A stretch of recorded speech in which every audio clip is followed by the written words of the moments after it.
Hello, everybody. This is José Ignacio from the Uncomfortable Dialogues 2022. Thank you very much for joining us today. We value your participation and feedback. In today's dialogue, we have Tom Corser.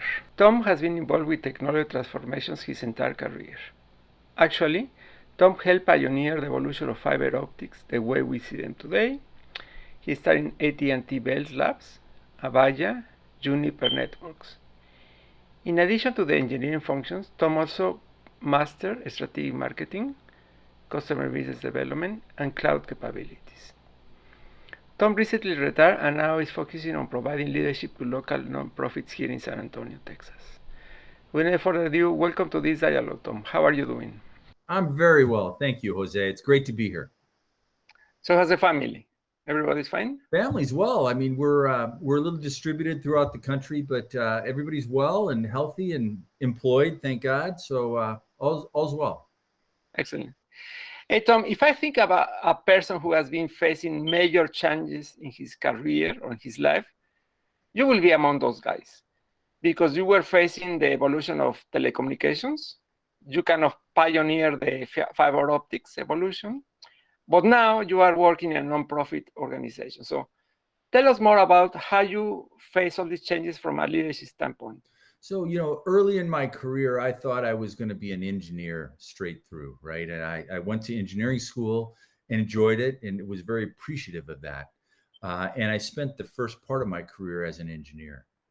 But as I evolved, I found that there's a lot of opportunities elsewhere that I could contribute. And the principles of how you lead an organization, whether it be in a technical world, in a business world, even in a social world, those principles of leadership are largely the same, right? That those principles that you outline in your book. And I think that as I've evolved from engineering into product management into what was most recently more of a transformational role, right? As we're moving a company from a hardware company to a software company in Juniper Networks, that a lot of those same qualities of leadership rise to the top in terms of your ability to communicate, your ability to articulate and execute a strategy, have those questions teed up to people to understand exactly what's going on, and that strong curiosity that you talk about. Very, very important. But those are threads that weave throughout my career that paid dividends, I think, in terms of contribution. Excellent. But tell me more about, so if you happen to be an engineer, you are kind of dealing between ones and zeros, which is really digital oriented. But if copying into the marketing space, in marketing, there is no zeros and ones, this kind of gray tones. Definitely a art versus science question. Correct. There's I think the ability to distill a situation, whether it be a market situation, whether it be a product value proposition, or whether it be those ones and zeros of how to hermetically seal a fiber optic package, right? All those things really require the ability to step back and understand the true problem.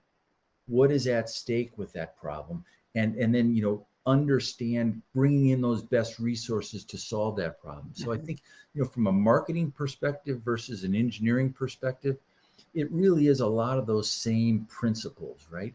Now, one has to do with more of an art versus science, as I mentioned, right? What have you learned or relearned because of COVID?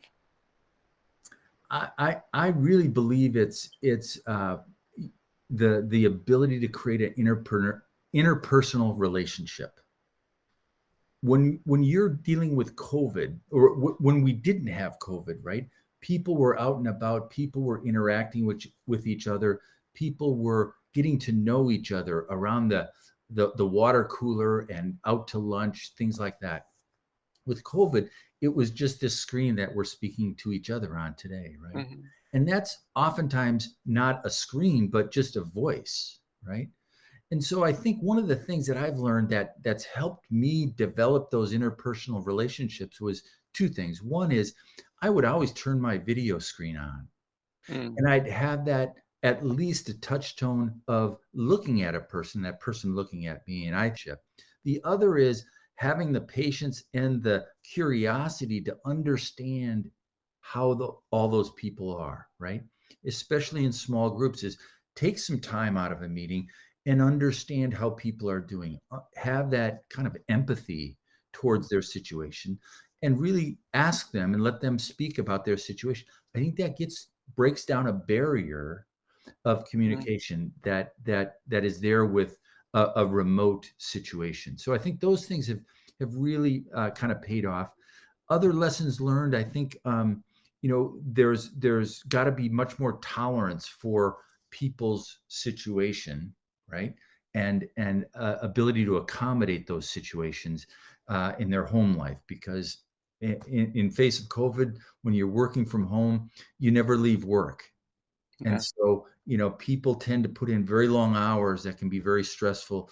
So you've got to almost promote or force some kind of people to step back and relax and take in life as they should. Very good, Tom. Now, changing subjects, if there is one single task that we need to do differently, what will it be? To ask questions and understand what the situation is today, right? And face that up front, right? As you state in your book, right? Ability to face reality is very critical, right? Sometimes think that really good questions, probing questions, inquisitive questions are sometimes better than the answers. Sure. In the sense that they get the group to think and to kind of try to answer questions yes.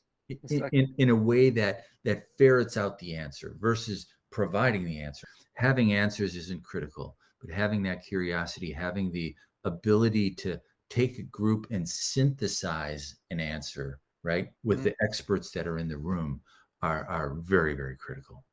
Tom, before we are running out of time, I wonder if you can share us your experience moving from the private industry into a non-profit industry. So what have you learned, or what are you learning? It must be very different, isn't it? It indeed is very different, and there's a lot of parallels, consistencies between the two. But what is very different is typically nonprofits are smaller entities, at least the ones I've been involved with, that don't have a lot of process, that don't have a lot of established culture that you're operating under, and they don't have a lot of rigor behind what they do. And so coming from a place of rigor to a place of kind of uncertainty and lack of rigor, I would say, is one of the big learnings that I've had, right? But it also is an opportunity to bring some of that structure, bring some of that deliberation that has a touchstone to a strategy that I think, something that I look forward to bringing to some of these nonprofits. Hey, Tom, I know that you and I are working with the MLP Association here in San Antonio. Can you really tell me what do you think about MLP and why did you join MLP? So MLP is Master's Leadership Program, and it's a nonprofit itself that is its purpose is to generate candidate board of directors seats for all the nonprofits in our San Antonio area. It's been around for, I think, 18 or so years. In fact, you and I are in class 18 of MLP. And it's meant for people that are kind of senior level who are about to retire or have retired, like myself, that are interested in engaging in the nonprofit world. And it's an excellent program that I'd recommend to anyone at that stage of their career. It provides a great survey of the business, the education, the health services, the arts, the technology of the area, and provides you connections with what programs are out there and what people are running those programs and how you can intersect and contribute to that area. So I think it's an excellent program where, some of the leadership skills that you detail in your book, right, are directly applicable. Excellent. Thank you very much, Tom. And for those who are watching this dialogue, thank you very much for your time. And if you have any question to Tom and myself, just please drop a note here in LinkedIn and YouTube, and we'll get back to you. That's a promise.